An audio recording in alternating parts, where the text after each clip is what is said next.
good morning, my beautiful people. I am getting ready to shave this head. I don't know if you can see, but I am due for a shave. And I thought since I was shaving my head this morning, I would give you guys the story behind the bald head. Used to be ashamed of my story for years, but things happened and we grow and we move on. First off, I just use a simple pure silk for sensitive skin because just didn't want to take no chance because it be in my head and everything. I don't want to nick myself or be a dry shave like we women sometimes do. So I just use a regular razor. I've never actually gone to the barber to get my head shaved. I've always done it myself or since I've been shaving my head. And actually shaved my hair off completely in August of this year. August 9th actually, because it was my 2-year natural anniversary is what I call it. I've actually been natural for 2 years and I wanted something different. So I decided to shave my hair off. Well, basically, I was in a very dangerous relationship about 6 years ago. About 3 years ago. I was in a relationship for 5 years. And he was very abusive. It didn't start out that way, of course. But the further and further we got along, the worse it got. Started with the whole cheating and the disrespect, name calling, stuff like that. And then I was real big on weaves back in the day. I would do the whole Aaliyah swoop thing with the one thing over your eye. That was me. The Aaliyah swoop. And I was big on bobs. And when Nicki Minaj came out, I started doing the whole Chinese bang thing. Well, it was one night where I came home drunk and I had my hair done and he got pissed off. So he decided to hit me. First time he had ever hit me, completely, threw me off. Wasn't, expecting it at all. I was actually kind of shocked. I was like, face, did that just happen? It did. But, he hit me and all of a sudden he had, sudden remorse for it. So I didn't talk to him for a while after that because I just was completely shocked that it even happened. So after that, it didn't happen for a while after that, the first time. But I noticed when it did happen again, it was happening when he was drunk. So he was an intoxicated type of abuser. So he would hit me when he got mad or if he thought that I wasn't doing something that I was supposed to or that he told me to do. And then after that, it got to the point where it was no longer being intoxicated. It was whenever he got pissed off. So it was starting to happen a little bit more frequent at that point. Then one night when it really got bad, I was trying to run away from him. And I was going down the stairs because we had a townhouse at the time. And I was running downstairs to run outside. And he grabbed me by my hair. The weed that I had in. It was a sew-in. And he ripped some of my hair out because he pushed me down the stairs. So at that point, I'm laying at the bottom of the stairs. My head is bleeding profusely. And at this point, he sees the blood and he starts flipping out. Like, oh my God, like I really, you know, fucked up now. So he tried to help, tried to bandage it up. I was like, well, I got to go to the hospital because, you know, the blood was coming from my head. I didn't know where it was coming from. And went to the hospital. Of course, I gave them, you know, a little BS story. The nurses knew what happened, you know, they know. And got my head bandaged up and, you know, went on about my way. Took a while for my head to heal up because it was basically he had ripped my hair from my scalp. And that's what caused my head to bleed, was the hair being ripped from my actual scalp. And so from that point, you know, I was trying to, you know, I was extremely adamant about wearing weaves then because I was trying to hide what he had did to me.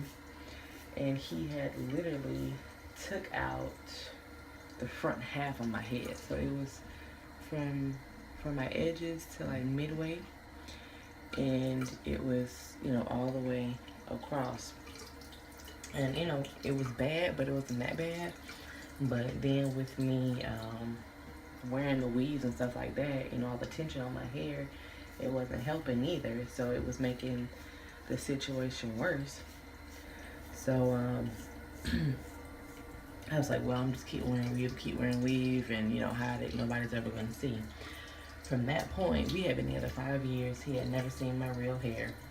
Refused to let anybody see my real hair. It got so bad that my dad was like, I ain't seen your real hair since she was in middle school. So I was, you know, definitely hiding. Never told my parents. If I had any bruises, you know, I would just tell them that I was sick or I just didn't feel good and I was just gonna stay home in the bed. And you know, I would stay away from anybody until my bruises healed up. But I would still communicate by phone because my parents are type parents. If you don't communicate with them at all, they come and knock and down your door. So, like, I had to keep some type of communication with them, and that's what I did. You know, I text and called and stuff like that, but I just never went to go see them. And so years went by, my hair never really healed. My head never really healed from that. And I finally got my break out of that relationship. Some girl popped up, said she was pregnant with his baby, and they had been dating for however long. So my gut told me, Isha, this is it. You gotta go.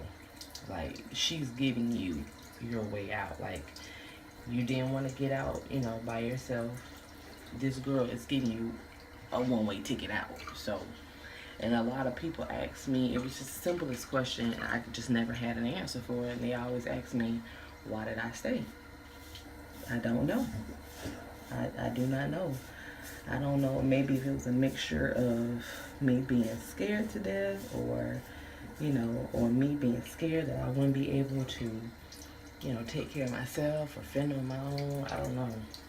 I wouldn't leave. I just put up with it. It was a lot of verbal abuse, physical abuse, mental abuse, you know, and that kind of prompted my weight loss as well because he force-fed me for, I want to say about 2 years is when I gained about 100 pounds.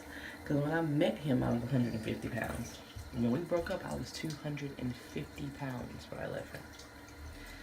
He would cook, you know, soul food type meals in the middle of the week, like on a Monday and Tuesday. He cooked oxtails and, you know, yellow rice, collard greens type of stuff on the Tuesday.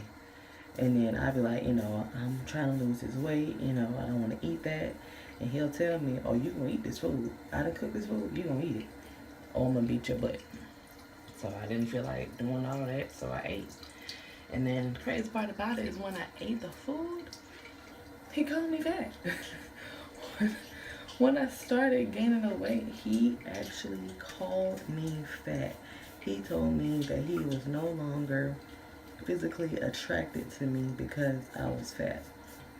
So at that point, I started freaking out. I was like, oh my God, like, what am I going to do, you know? And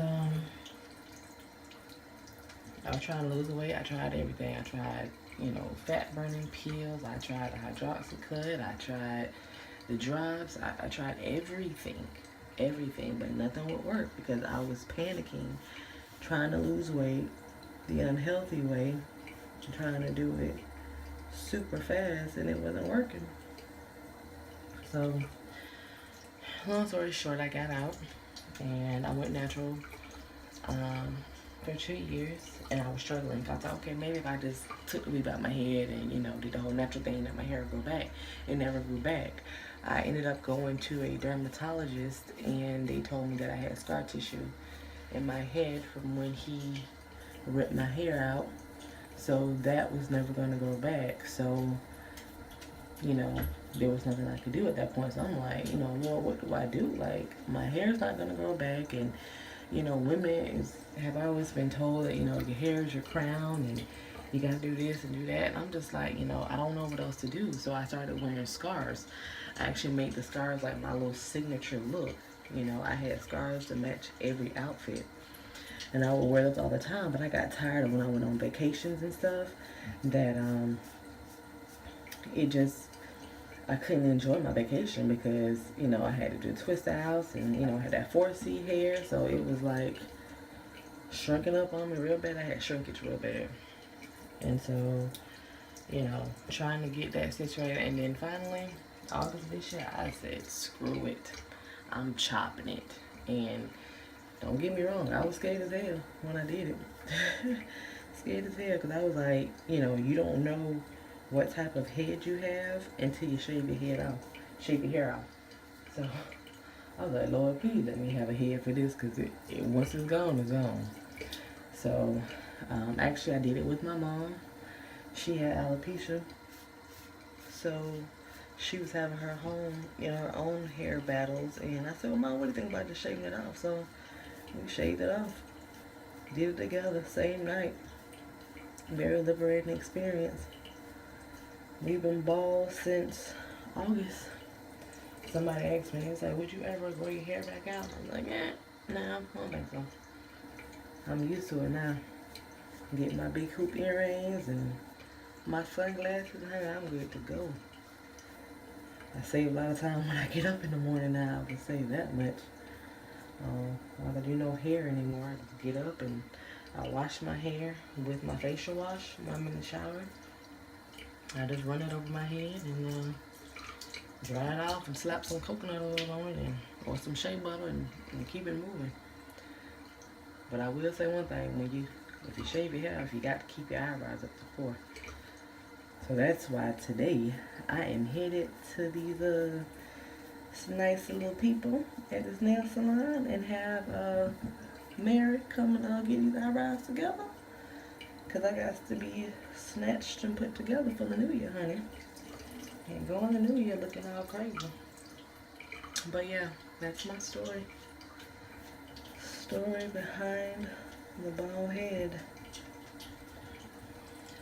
Anybody in a domestic violent relationship, best advice I can give you is get out. Get out, get out, get out, get out, get out. While you still can. While you are still living and breathing, because one wrong push can end your life. One wrong fall can end your life, honey. Get out.